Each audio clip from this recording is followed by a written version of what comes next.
Streaming live from the beautiful city of Hollywood, Florida, USA. This is SoFloRadio.com. SoFloRadio.com presents Catherine B. and the Echo Revolution, a call to action for those who know things need to change. From what connects us to nature to how we eat and live, every choice we make can create symbiotic living on Earth. Green consciousness is a revolutionary shift in paradigm to heal our planet and our personal well-being in this generation. Be a part of the shift that is happening. And now, here's Catherine B. Hey everyone. Wow, what a beautiful studio. Look at these goddesses. Just beautiful, beautiful creatures in the house. Welcome to Catherine B. and the Echo Revolution. Hi, Miss Sunset. Sunset doesn't have a mic today, so I am so happy about this show. Miami, as you know, is one of these cities that I love and live in, but sometimes I get a little frustrated because we have a bad rap, and we're changing that. We're actually an incredibly green city, and we want to just promote everything happening in this gorgeous, wonderful place. So we're going to be talking to all these lovely flowers, and we're going to find out their stories. And then we're going to be talking and featuring Miss Emily Peters and the Colony One and what they're doing. So everyone give a big wave to YouTube world. Hi. Hey, YouTube. So there's so much coming up in this month. The first thing I want to talk about is my workshop. Emily and I are going to be doing a complimentary free webinar the week of August 24th when all the moms' babies go back to school. And it's going to be about consciousness, green consciousness, wellness, and feeling better about yourself and also helping the earth at the same time. I wrote this book, I'm writing this book, and I teach this course. And the thing about most wellness courses, it gets really narcissistic. Don't you think people are losing weight and they're trying to do all these things, but then all of a sudden it's all about them. What I love about what I teach and what's going to happen on this webinar is that it's a symbiotic relationship with Earth. And when you help yourself, you also help the environment, and what happens within happens without. We're always talking about the microcosmic and macro orbit of life. So Em and I are getting excited about that, and we will have all the details on the Catherine B. and the Echo Revolution Facebook page. So that will be also in the post. I'm going to introduce one more beautiful creature into this room, and she is my co-host. Can you guess who she is? She's my school, she's my universe, she's my university. It's Mother Nature.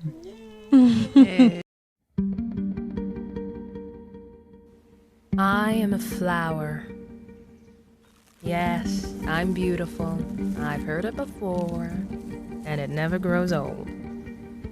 I'm worshipped for my looks, my scent, my looks. But here's the thing. Life starts with me. You see, I feed people. Every fruit comes from me. Every potato, me. Every kernel of corn, me. Every grain of rice, me. Me. I know, but it's true. And sometimes I feed their souls. I am their words when they have none. I say I love you without a sound. I'm sorry without a voice. I inspire the greatest of them. Painters, poets, pattern makers. I've been amused to them all. But in my experience, people underestimate the power of a pretty little flower. Because their life does start with me. And it could end without me.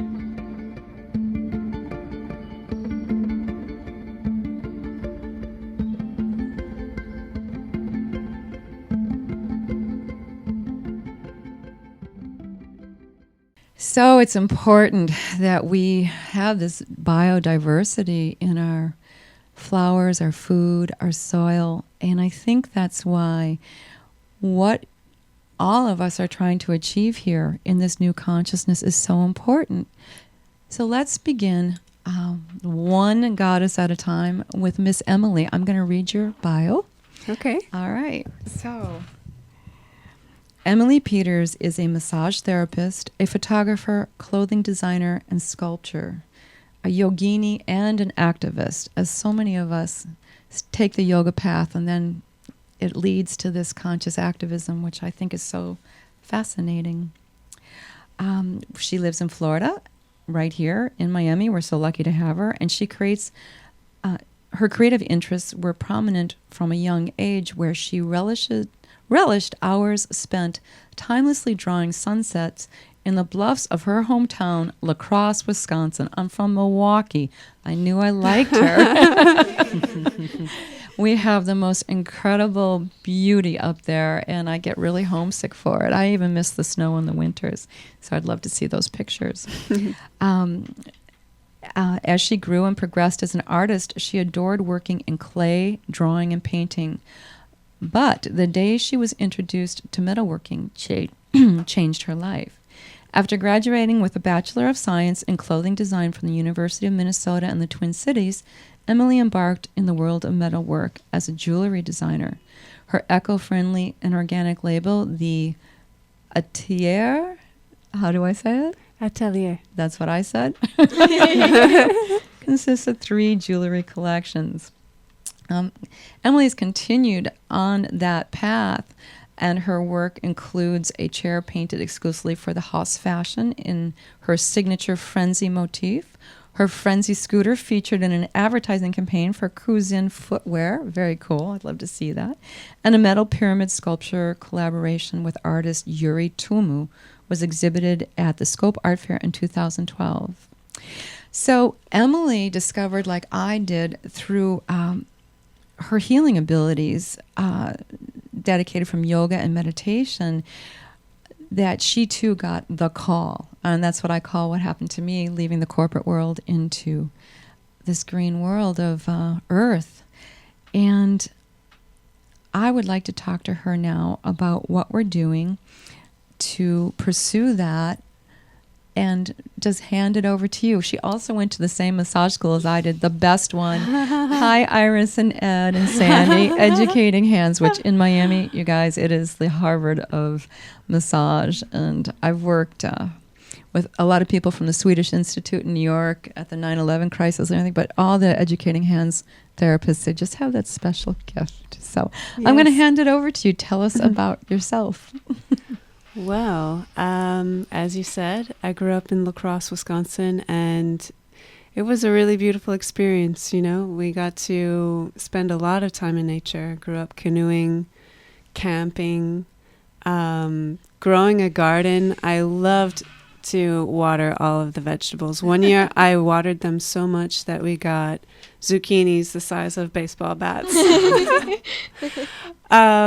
You know, so I was very, very lucky to be surrounded by a community that valued nature that much as they did. And the thing is, too, about Wisconsin, I mean, it is really an epicenter of green with Will Allen. It's just incredible. Everywhere you go, in all the civic buildings, there are food gardens and just food growing in the boulevards. So come on, Miami, we can do it, too. We can. So with that background, I went to college with the idea that whatever I was going to do, it was going to be earth-centered. And I decided to take my artistic abilities into clothing design, and I realized that I had this huge opportunity there to educate the public on organic practices. And organic practices have started to really infiltrate the food industry quite a lot, and people understand that food is important, to take food that hasn't been treated with pesticides and has been grown with multiple other types of food to keep the bees healthy and alive. But people are still a little bit on the cusp of like, oh, the clothes also need to be healthy. This is one of, I think it was the second show we talked about when I marched against Monsanto. Mark Oliver from Yogiza said, look at all the synthetic. This is what we don't realize is that, we're trying to change all these things at one time, and the average consumer doesn't realize how much genetically modified cotton and the pesticides that go into our fashion industry. It's just phenomenal, the problems with that. So good for you, organic clothing. Wow. Yeah, but I ended up not being able to go into the clothing right away once I graduated, which is totally great because I had this amazing experience making eco-friendly jewelry instead. The company that produces the sheet metal that I buy is based in Michigan. Those are beautiful earrings she's wearing that she made herself. Thank you. And they are rated at about 90% eco-friendly practices. Wow. That's impressive. Yeah. That's very impressive. So I hand make everything, and that's how I got into this world. And actually, it was because of the jewelry that I met the owners of the Colony One project. Wow, how did that happen? Well, I was walking from my house in Miami at the time to a store that sold my jewelry just down the street. And I kept on passing this little empty lot on 34th Street. And things started to happen. First there was a school bus, and then there was another Greyhound bus, and then there was some people working in the yard for a little bit, and then there was a sign. And so I stopped by and I said, hey, what's going on here? And he said, well, this is a community garden. And I said, well, how do I get involved? And he said, well, you should speak to Blair Butterfield. So this is the project that we're doing the show on today. Colony One is such a breath of fresh air. It's a haven for me. I have my own little urban homestead, which I teach out of, and I teach a lot of the same things in permaculture, sustainable living. Even I'm a beekeeper and a chicken keeper and a duck keeper and a fish keeper, but I don't eat them. But I teach all these things, but it's small. What we're trying to develop here, and I think what Colony One is doing, is really establishing community. And for me, the most fascinating thing about Colony One is that real estate-wise, this is a pretty hot, trendy area if you're not from Miami, but it's in the center. Would you say center of Wynwood? But yeah, center edge. And that kind of real estate is always sold out. And I've heard that they've got a 50-year lease. Yes, Woo, that's wonderful, man. That is rock star wonderful. Yeah. That's a whole nother generation that's going to grow up there. Yeah, so we have a 50-year land grant from the county. And the caveat is that we need to put a building on that land within the next year. So this is where all of you come in. All right, let's take a challenge. Our Eco Revolution challenge this week is going to be get to Colony One, Miamians, and for all the rest of the world, join a community, get an urban space, and save it from these corporate companies. I'm not going to name them because I drink coffee there, but we have enough on every single corner, okay? And they never go away. These corporate structures never go away. So we need to, in the heart of these urban developments, find land pieces and get green living going to teach the next generations, but not just to teach as we could do on YouTube or we could do through the internet, but like Emily said, she walked by, she saw it actually physically happening. So that's beautiful. Yeah. Tell us more about the project. Well, the project that I walked past was the predecessor to Colony One. And that one was called the Midtown 34th Street Project. So in that little piece of land, they had already, I think, 2 mango trees, maybe 3, 2 avocado trees. And then they added a stand of banana trees. They added loofah, which is actually, many people think that loofah is a sea animal, but it's actually like a vegetable-looking thing that looks like a zucchini. Yeah, I grow it on my rooftop for xeriscaping. It's wild. It's beautiful. It is. Bring you guys all seeds. It is very wild. Be careful if it grows on trees because you'll have loofahs hanging from places you can't get them down from. So that little piece of land, it was just an empty lot in the middle of Miami, and it ended up feeding the entire neighborhood. Wow. Plus Amazing. the 2 families that lived on the land. Wow. And now this is where the new Colony One the building will be built, correct? Well, now this piece of land is in another area. That little lot on 34th Street was actually purchased by a land developer from Dubai, so it's meeting the same fate that a lot of the land is meeting. Oh, okay. So that 34th Street project, it's still there. You can go and see it. But and all those trees are going down and the loofahs are going down? As far as I know. Okay, so what is the exact address? So we get this straight. What is the exact address of Colony One? So the Colony One site is in the heart of Wynwood, and it's at 550 Northwest 22nd Street. Okay. And it's very close to the old RC Cola factory, if you know where that is, and the building that's painted like a boom box. You can see it from 95. Wynwood Soccer. Yeah. Right. And this Saturday is a huge Turn Up the Beat event, and we're going to talk about this on the second part of the show, but we'll go over all the wonderful things that are happening, permaculture, sustainable living, and just incredible things. I'm so excited about it. So let's keep introducing everyone, and then we'll come back to this. I'm just, like I said, love that all of you beautiful women walked in.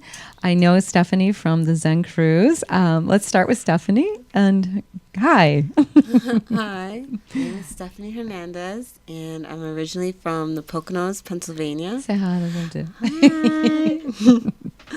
And I was raised by my parents, who are New Yorkers, who made a decision real early that they wanted to be a part of the movement that they believed in, which is, of course, groundedness, staying true to the vibration of nature. So they decided that they wanted to raise their kids in the honeymoon town of Poconos, Pennsylvania. And yeah, it's been amazing coming. Okay. Oh, there we go. So yeah, I moved in 2006. I as well had fashion design aspirations, and Art Institute was actually right there in the middle of Biscayne, in the heart of Miami. So I was able to go and get into many different networks and speak to many different people. And at this point, I find myself within the Festival Network. And Festival Network has a lot of conscious collectiveness. I've been, this whole year, I've been going to different, Zen Cruise, a very conscious collective. We went to Jamaica and Haiti, and they were both beautiful experiences with beautiful medicine and people. Your SoFlo radio hosts included. And fam. And then through the family, I was able to, and tribe, I was able to create and manifest and feel like I was finally gravitating towards me. I got Colony One. Wow. And Colony One is definitely everything just focused and core about movement, and the movement that we, being this generation, are capable of doing. Yeah, and I think our generation, the show we talk about that all the time, that it has to be this generation, this next 10, 20 years for the generation after that. But we can't just pass it off. We can't pass off this chemical era. We have to end this chemical era now. And our war is fought with our fork and with our dollars. Every buck we spend and every time we pick up a fork, we have to have social permaculture. Realize that every choice must affect the next 3 to 7 generations. Yeah, and we're really just a generation, we're just a potluck. We're just a big stew of beautiful, divine people that we're just ready all to just wake up. Who have been misled, and again, by our government. I'm sorry, but this is America, and we are leaders on so many levels, except when it comes to the environment. And we have allowed corporate structures to influence us. In fact, I just saw a documentary last night that not only Korea, India, and China, do you know that they have stricter environmental laws about chemicals than what happens here in America? And they sell us their junk. Okay, because they know American consumers are so confused by marketing and by, classic example, what the tobacco company did to influence us, that we are actually in such a state of confusion. So that's why, again, getting clarity in this generation. Yeah, I feel our generation is asking questions and waiting for someone to answer. And I feel like Colony One is something of a project that is answering. Yes. Like, if you are really about it, then here's the project. Good. And good. this is the weekly goals that we have, and it's a basically full throttle, wake up, show up, dress up. Right? Wake up, show up. I love it. Well, dress up before you show up. Dress up, show up. I'll get naked. Who cares? Oh, you don't know. That is exactly how the festival kids do it for sure. No, I really think it's about showing up and getting involved and bringing the kids in. Yeah. So, well, thank you, Stephanie. That's awesome. All right, so we're gonna shift now to Natalia. Sorry about that. I forgot for a second. It's all right. Natalia's got a really interesting story with a beautiful background. Thank you. Well, I grew up in Bolivia. I had a really great childhood. I was lucky enough. My parents sent me to the U.S. to study. I studied finance, and I'd always believed that I was extremely healthy and that food in Bolivia was all organic. It never occurred to me the thought of pesticides or monocultures or even the way agro, what's it called, big agro. And I came to the U.S. and that's when I noticed labels. I saw organic, I saw non-GMO, I saw natural. And I started looking and learning, and it got me thinking. I was like, if natural means nothing and one thing is organic and the other doesn't, what does that mean? And then genetically modified came in. What did that mean? And so I started educating myself about what all of these things were. And so I became an activist. I went and marched against Monsanto. I signing petitions all the time, rallying people, talking and informing. And at first, there was a while when my sister and I would call, the president, the senators, we'd call everyone. Good for you. Yeah, I love that. To speak out against all these, when Citizens United happened. Right now, when the Trans-Pacific Partnership happened, and this has been, we've been doing this for years. But after a while, I realized that even though the fight was real, at the end of the day, I needed to do something more constructive. Well, that's the thing about fighting. This is what gets to me. And again, some of my yogi friends are always like, you can't fight. But the thing is, we have to manifest through peaceful actions and avoid the system, because the system, when we stop the demand, the system will disappear. Yeah, well, that was my exact realization when I realized I vote with my dollar.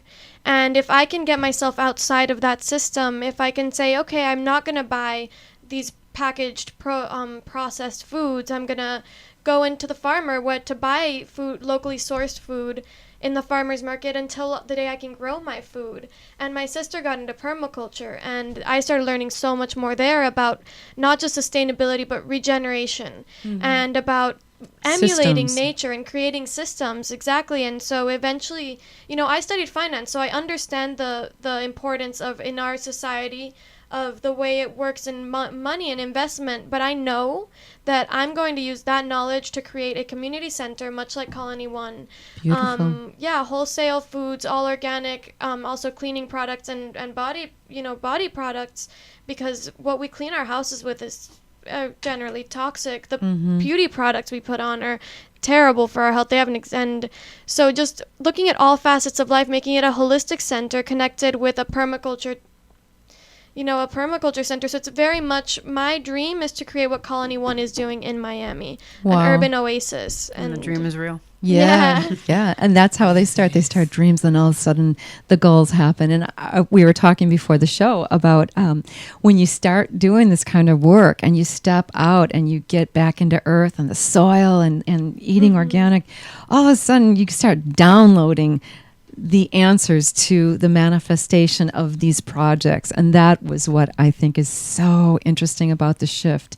It really is a shift in how we see and what we focus on. Instead of the concrete, we focus on the green. Yeah. And what you were saying too about the products, Johnson & Johnson was the product I was talking about. There's actually formaldehyde in their baby shampoo, but again, not in China and India and other parts of the world, just America. So we got to make our own products. It's not as difficult as it seems. And I think in week 3 of the course, we actually do some of these products. So I'd love to see where you go with this. Congratulations. Thank you. Yeah, just really impressive. Thank you so much. All right, so then our third guest is Karina, and Karina was a scientist, which fascinates me. I love science. I'm a science nerd, but but I really I focus now on the sacred science, which is science with a kick, science with that mystery. What did Einstein call it? In the very end of possibility, there's this God factor, and that's what makes it so interesting. So tell us about yourself. Morning Glory. Indeed. Well, Colony One's very important for me because I was born and raised in Miami, and I also spent my summers in Central America. So I really got to see the contrast between the different ways of life with a more natural form of living and then the city living in Miami. And Colony One is what I've been waiting for forever in this city because it gives me hope, and I feel like the city can move forward. We need our hope, and Indeed. we need our hope. Indeed. But as she was saying, my background is I got a bachelor's in biological psychology. I did neuroscience research for a few years, and it was great. I love science. I still read scientific articles. I still write about science, actually. But it just wasn't what I wanted to do. I wasn't affecting change directly. I didn't want to look at life through a microscope. So I got out of it. I got a master's in media and communication psychology, and now I do marketing for conscious businesses and things like that. And I'm trying to help Colony One market itself as well. And yeah, basically fruits and vegetables and plants and just a more natural form of living has changed my life. And I think everyone can benefit from it. Yeah, and I think that when people start realizing that they're breaking out of the conformity of thinking that other protein sources come from animals and that we can use spirulina and these more plant-based things, they start to change internally and psychologically too, because we do feel more connected and maybe less guilty about, what and how we eat. And it's baby steps. I don't expect the whole world to understand the importance of giving up meat and traditional ways of eating, even vegetables, commercial vegetables, but there's so much out there that you can eat that's better for you. And this affects what we were talking about is you actually studied with someone that was at the forefront of epigenetic science. Yeah, Dr. Robert Licklider, he's an epigenetic theorist. He works in the Department of Psychology at Florida International University. Wow. He's a brilliant man, my mentor, my constant inspiration. And basically, epigenetics is, in some, it's behavioral genetics. It's your DNA is in a molecular environment, which is in turn in a cellular environment, which is inside an organism. And the organism, interacts with its environment. So it's all a bidirectional relationship between everything. So from the molecule to the tree outside your house, everything relates to each other. And the field of epigenetics is growing because people are realizing that through generations, it's not only the genetic phenotype that is getting passed down, but also the environmental influence based on diet and just practices of the way of living, basically. And the methyl donors and our thoughts and physical movement. So really, I think it's sacred because when you combine those trilogy of things, we can actually possibly change the direct genes. Do you really feel? I mean, I've read and researched. I think so, yeah. And there's a 50% chance that we will not inherit our mother's Alzheimer's. Yeah, we can change our genetic expression. That's what epigenetic is all about. And the power of thought is that important. And the actual word epigenetics, epi refers to above. So it's above genetics. So you can do something more than be a victim to your genes. Well, I want you back on the show to talk about that specifically. Sure. Yeah, I would love to do it. All of you, we got into this plant conversation, but if we go there, it's going to be a 3-hour show. Oh, man, that's so exciting. So you're all involved with Colony One and getting it on the map. So, Emily, what can we do as a community to support this? What can we do? Tell us what the day's like. Gosh, there are a lot of things that could be done. Well, first, these three ladies and I were part of what we call the core hive, because Colony One's logo, you probably can't see it from here, but it's a beehive. Oh, it's so cute. It's the it's the hexagon inspired by the beehive. And we do these things, Emily and I, called the beehive events. So we're very symbiotic. I love it. This is beautiful. Sacred geometry. Yes. Yeah. So every single Monday they show up and we all synthesize what we want for our community and for Colony One. Now, these Monday meetings are changing to Fridays, but at the end of these Friday meetings from now on, as soon as we get the permit, there are also going to be conscious movie nights. Wow. And what time are these meetings? And can anyone go? Or? Yes, absolutely. The meetings are open to the public. They begin with shared yoga at 5:30. And then the meeting starts at 6:30. That means we'd have to leave the station and rush over there. And we're going to do it. It'll be worth it. And then the meeting lasts roughly until sunset. Okay. So it's kind of a longer meeting, but we cover everything and we make sure that everybody gets a chance to speak and everything is complete and whole. And then after that, we'll have the outdoor, open air, lovely Wonderful. movie nights. And tell me more about the food. Everyone can chime in here. When you do these markets on Saturdays? Yeah. Tell us more about that. So I'm a foodie, like as you can tell. I'm a foodie. Just love finding some new food, some new organic thing I can eat. So right now we have some really fantastic raw chefs that come and they vent. People like Goganics by Anya Shivani, and we have this time we have Marilyn Costa with Half Baked Vegan. We also have Gila Rubinstein. I love her name, Half Baked Vegan. That's me. And we have Gila Rubinstein, who has treats from the Everglades, and she's going to be giving away some lovely teas in the raffle this week. We also have our Workshop Your Lunch. Every single Turnip the Beet Festival has a Workshop Your Lunch, and this time we're featuring Dragonfly Food Art by Amanda Indigo Starfire. I think many people in the community already know and love her food and her.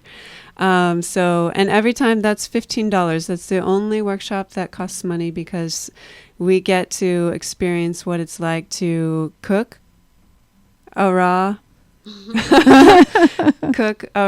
meal, and then also we get to consume the workshop. So let me be clear then. So so the events start in the morning. And, yes. So it's free at 10 a.m.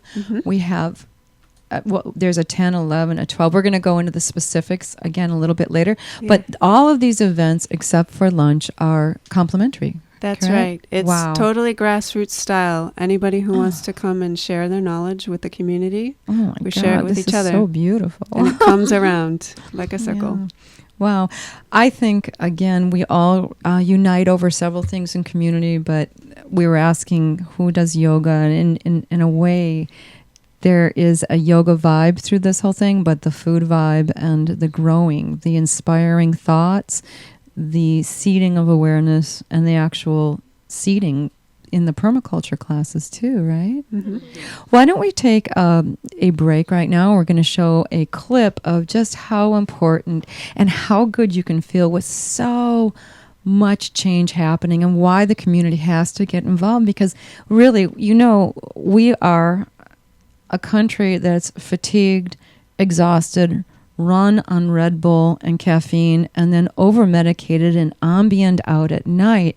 And we can change that if we can just support and get to these kind of communities. And when we start to feel better, then we get more involved in the entire world, and we start that one love, that whole yoga, one love, which I am. But again, it's a war to get to there, because I get so frustrated. We all get so frustrated with the fact that, we're all trying to do the right thing, but at the end of the day, we're just so busy and confused from consumerism.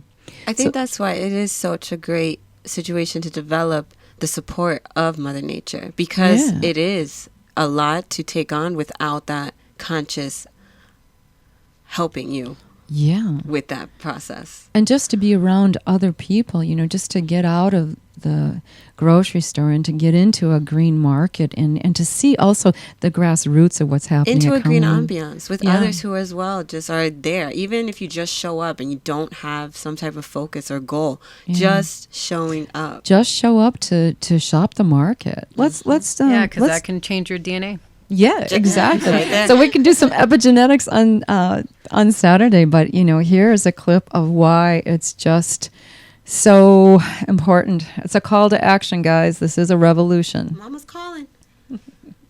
Foods, you're getting your food locally from a butcher, farmer, and your plastic levels go down. Watch your energy and watch your weight.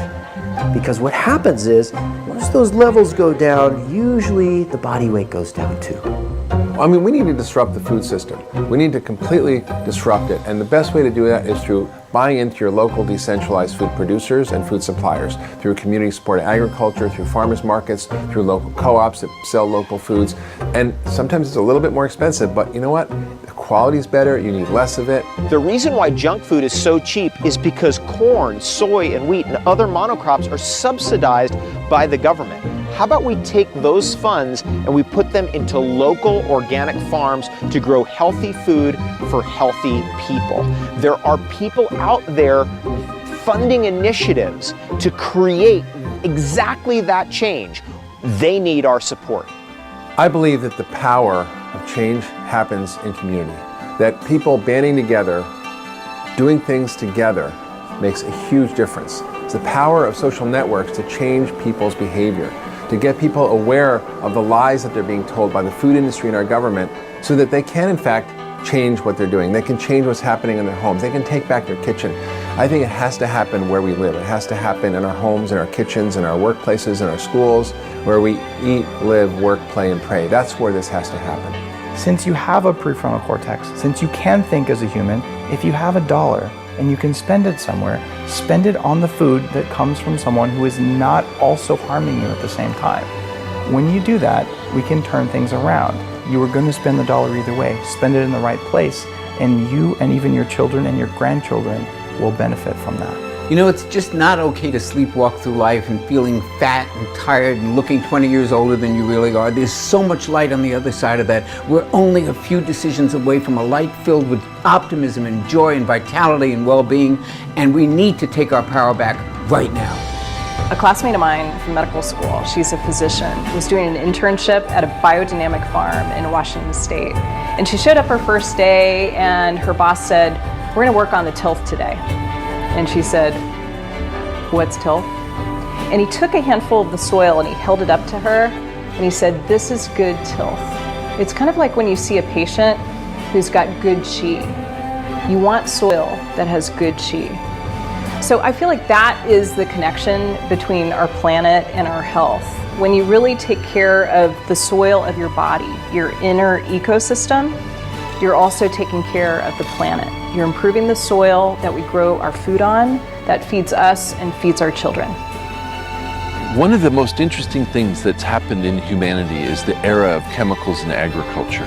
That era is really coming to a close because the Earth's systems cannot sustain those chemicals. And where we really see it is in your body. The food that you put into your body is the key.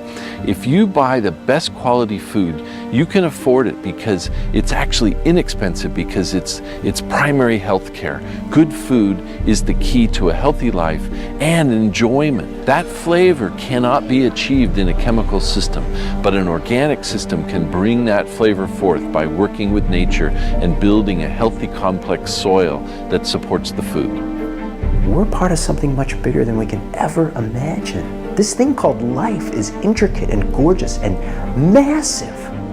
We are but a small part of it, but we can have a massive influence on it. Nature has always guided us and can guide us into the future. All we need to do is open up our intuition and instincts.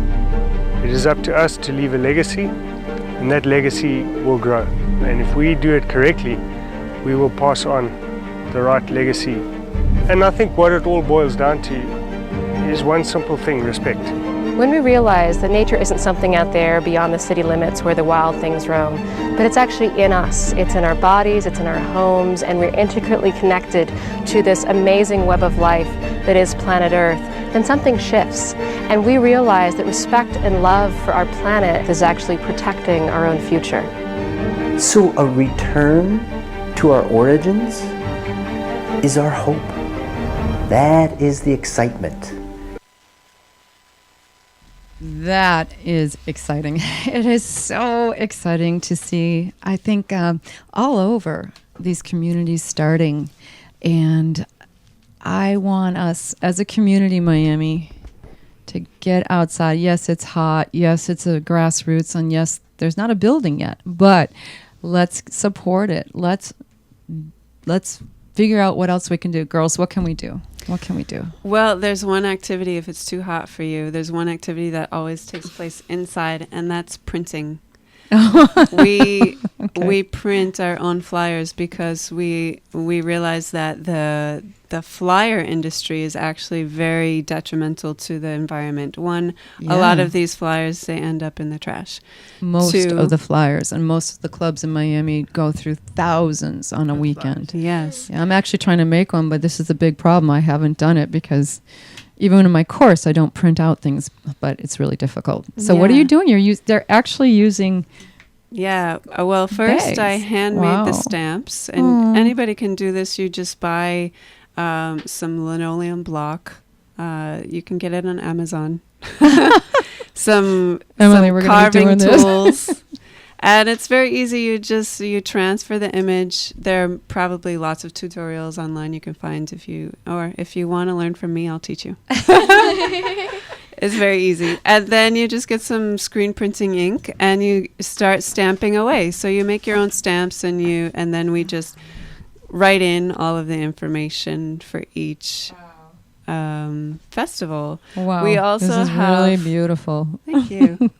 We also have some smaller cards for our other events that happen in between. This one is for Be the Peace, a global meditation that's being hosted out in California by the Deepak Chopra Center. And we're jumping on board because it's happening all over the world. And the broadcast is on Saturday, September 19th.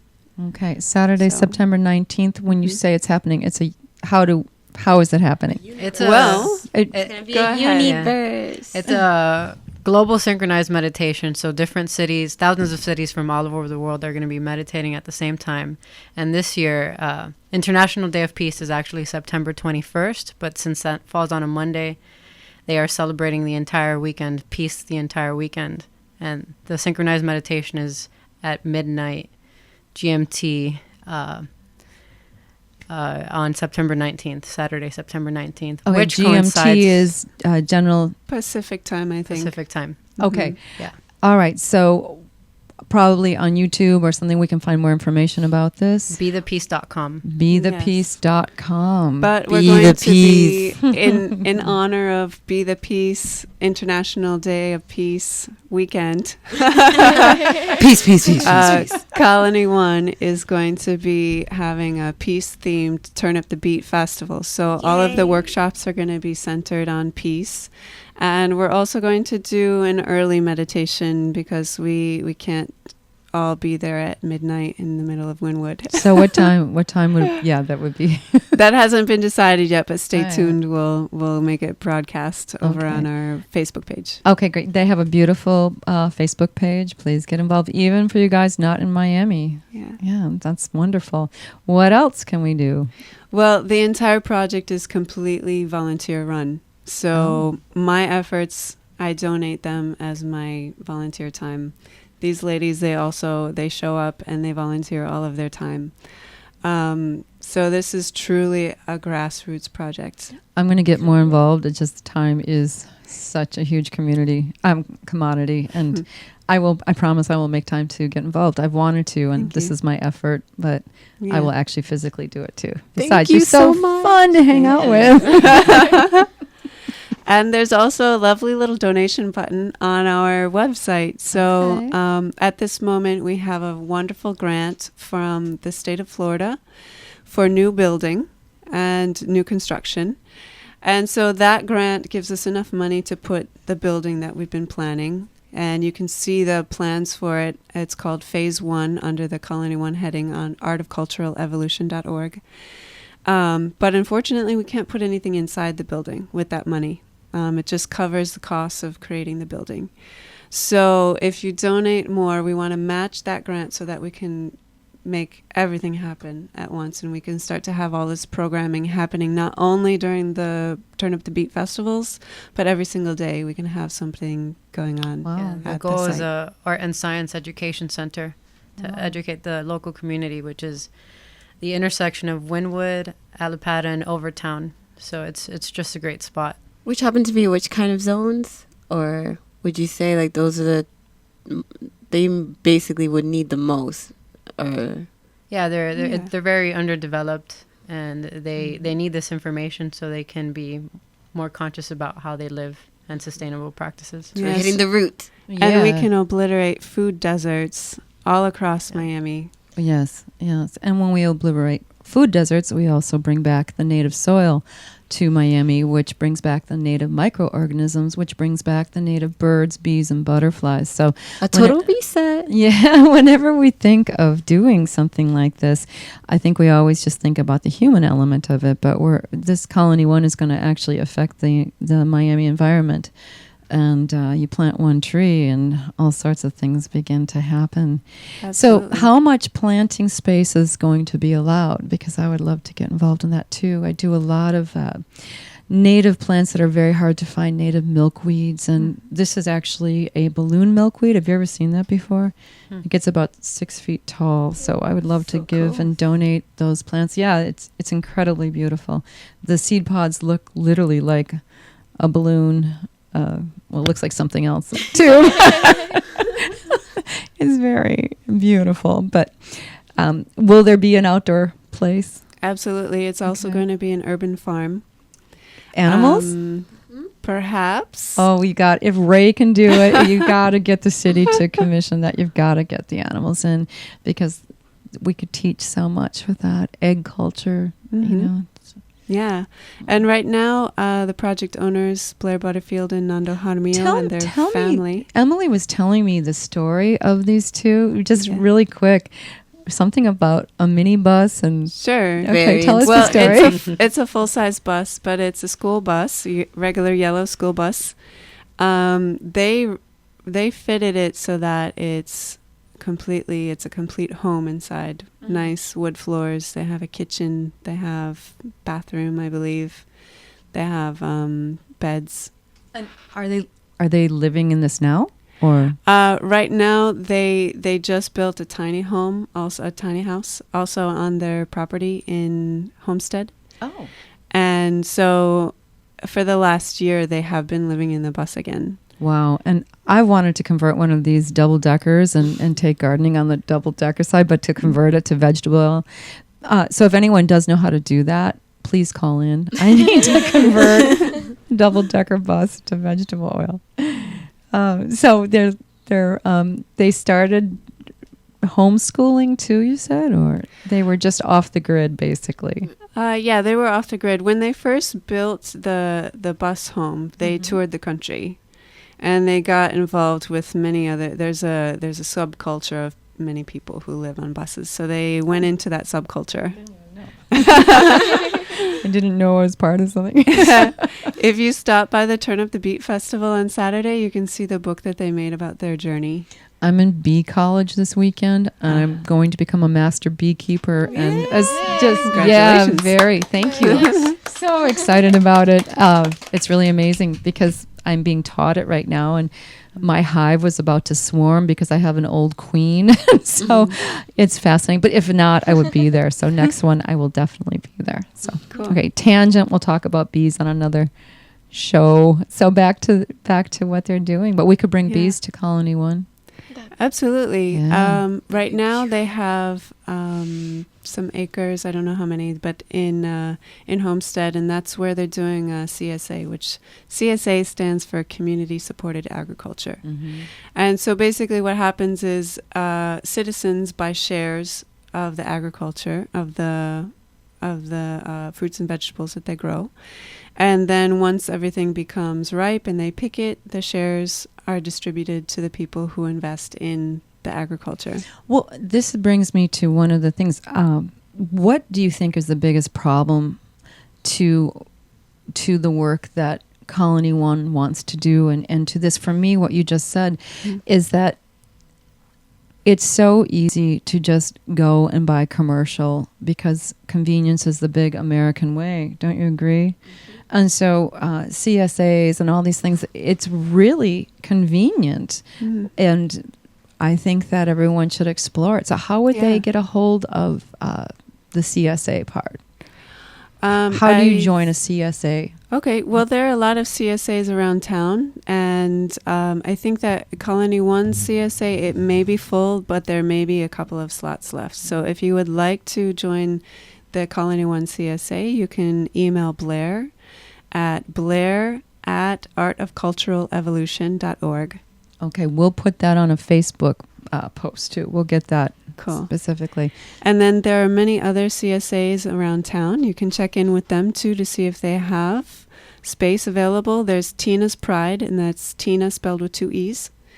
I believe they're hydroponic mostly, and they're based also in Homestead. There's Little River CSA, and they're right in my neighborhood, which I love. They're amazing, and I think there are a few others in town. But Farm Fresh Miami is one. Farm Fresh Miami. Harpkey Farm, that's in Dania Beach. I make food baskets for my yoga students, but it's very small. But I farm it all by myself. So until, someday I would love to turn it into a learning annex, into a mini colony. But yeah, right now it's just me out there. I want to realize the future of Miami, and I see all of these children gardening. I see all these people not looking at organic as a big time commitment, but as something that is easy to do. And I see food growing in front yards and backyards and food forests, and I see all this free community of food and people changing the way we look at landscapes. Yeah. You know? And there's actually going to be a really great workshop on that exact topic. I'm going to read it because it's long. Sure. It's called Tropical Traditions, and that's just part of it. But she's taking a look at 5 plants that are just wild, and people think that they're weeds, but you can eat them. And that's with a really awesome woman, and her name is Julia Anihe. She also heads up the South Florida School for Holistic Living. And we are actually doing a beehive event next Wednesday night at 5:30 in a garden where it is absolutely edible, yet everything looks like landscape. So yeah, there's so many great things that we can plant and eat down here that have more nutritional value than your commercial foods. And it's exciting. Yeah. Very exciting. Ladies, what do you feel is the challenge and why people tend to stay in the old chemical era and not venture into community efforts like this? What do you see? I still think it's just the idea of stuck on, I have not enough time. Like you said, we are just the United States. In essence, I feel like we're just trying to move and trying to catch up with technology, or have this fuel of thinking that we need to catch up, when in truth it's supposed to be as much of a tool as the mind, something that we utilize and not allow to run us. So we allow certain aspects of ourselves to be run by it, and sometimes if one aspect of yourself is run by something, the other ones have an effect on that too. But it is the biggest wake-up call. These foods are totally affecting how we interact with each other every day. So I feel, if anything, just the stronger these different chemicals become and farther away they get from being natural, it's just going to be that much more of people deciding to retract back and say, wait a second, like something really is feeling imbalanced about me, and I know I just didn't go through any type of crisis recently, so what's really going on? Yeah, I agree. That's very interesting. And as far as convenience, it is slow cooking and gardening and preserving, and we did canning. It does take some time, but then so does driving in Miami to a Publix and then going to Whole Foods and then, coordinating. It's ridiculous how much time you really do spend, but we don't always look at the drive time as valuable time we could be spending in the garden. But that's the beauty of festivals and markets, though. True. It's not, and now it's not every Saturday. And I love Miami for just really taking hold of that and just deciding, no, like through the markets, through the people, we are just going to help each other out and we're going to just inform each other. I mean, I myself, I don't drive. I actually walk and use public transportation. And every Thursday they have a marketplace right over there at Government Center. Wow. Like a real center right there to get the rail or the mover. And there's this woman that's just straight up there, gets the fruits and offers it to you and all these different supplements. So it's like the consciousness is there and people are just not waiting for everyone to get on. They're really out there. Beautiful. Soldiers. Yeah, and get out there, people, see what's going on, support these communities because so many things start and then just end up fizzling out in Miami. Even Ecom, we're losing our Ecom, which was such a fantastic thing. So that's why I'm glad that you're doing movies. We're going to take one more commercial break or video break and then come back and wrap it up with you wonderful women here. Easy access to fresh local food. An opportunity for an education, opportunity for a job. Access to water. Greener buildings. For education and awareness. A really good city cares about its inhabitants. And in order for that to happen, its inhabitants have to care about the city. Based on the success and overwhelming response to our Midtown 34th Street project, where we turned a small vacant lot into a thriving community garden, the City of Miami is working with us to create a more permanent sustainability center at the intersection of Alapata, Overtown, and Wynwood. Our goal is to be your resource and outlet for a more conscious and ecologically balanced Miami. We are Colony One, a project by Art of Cultural Evolution, a non-profit organization dedicated to promoting urban sustainability. We found the best thing we can do is lead by example. Our plan is to create a sustainability center that demonstrates, educates, and connects Miami residents in an environmentally responsible way. Colony One will provide a centralized hub for students, residents, organizations, and anyone else who wants to be involved in urban sustainability, permaculture, and community. We will offer free workshops, art and science residencies, bulk food solutions, and a volunteer CSA giving people hands-on experience in the garden. The building will be made from shipping containers insulated with vertical and rooftop edible gardens, powered with solar energy and nourished through the use of rainwater collection and graywater filtration systems. In order to be a resource for the community, we need to ask you, our community, for support. We need your donations. For more information, check us out at artofculturalevolution.org and join the Colony One Facebook group to stay updated on our progress. No longer are people depending on the quoted they to kind of take action. With all this technology and resources that we have, this is the way that we should be living. This is a model of 21st century living. People, ecology, connectivity, sustainability. We are Colony One. We are Colony We are One. Colony One. We are Colony One. This is Colony One. Wow. Really, really incredible. We are living in a time of consciousness. The shift has already happened. And honestly, if you're not part of the revolution, you're kind of stuck in the dinosaur age and the era of fossil fuel and chemical and corporate abuse. So we've come a long way. Anyone got anything else to say? Yeah, we have come a long way. I feel like the ideas that were presented in the 60s are actually possible now. We have all the resources we need. We have the internet, all the knowledge in the world is at our fingertips, at our phone, we can learn anything at any given moment and we can apply it and move forward and take action. And that's what we're trying to do in our local community. Yeah. And that's what you should do too.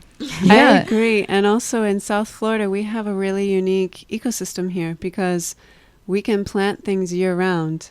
In the summer, it becomes a little difficult because it's very, very hot and the sun is very intense, but you can still grow so many fruit trees. When you start to plant things in your yard, you can really take a look at, okay, is this ornamental?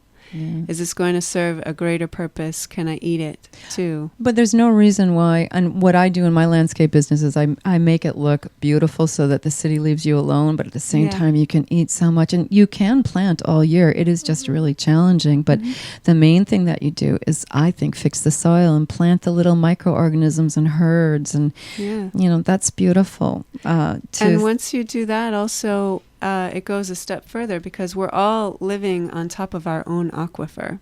The ancient coral is filtering out all this water, but if we strengthen the soil, then that adds another layer that the water gets filtered through, and then we don't have to worry so much about our drinking water. Oh, you have to see the show from last week. We were going to talk one more thing about the 60s and the hippie revolution. I really was influenced by my mother and that time. So what were your thoughts on that? Yeah, I mean, I think the hippies really had all the ideas, and the movement was very powerful. They were getting all the communities engaged. People, the music, the art was all there. But they had the drugs got involved, and they kind of stalled that movement a bit, and they all went into the corporate world and developed Apple products and everything. But I think not all of them. A couple of my friends are still up in the trees. And I can speak for my mountain for sure that it is actually kind of, I feel, through this surge of the movement of New Yorkers, and then the consciousness of using Mother Nature, how it is like people need to understand that peace is organized. As much as they would like to push that, war isn't the most organized. No, peace is as organized, and it's just you deciding to change your perspective. Yeah, exactly. And I think too, we're really going through this revolution because of what happened in the 60s. And like you said, now we've got the internet, and we have this primordial permaculture techniques. Some of them are just primitive, but on the other hand, we mix those basic ways of farming and growing and staying green with the internet, and we're going to change the world. Yeah, there is no limitation anymore. We have to move forward. So join us, world. Join us so much. We want to thank you all for being here. Get there Saturday. I will see you. Well, not this Festival Saturday. Market. Festival Market. Turn up the beat. Turn up the beat. Maybe even my course. We might be able to do something there. But really, thank you for your work. Thank you. It's just South Florida. I get Thank you goosebumps. so much. Woo! Let's do a high five. Thanks for listening to Catherine B. and the Echo Revolution on SoFloRadio.com.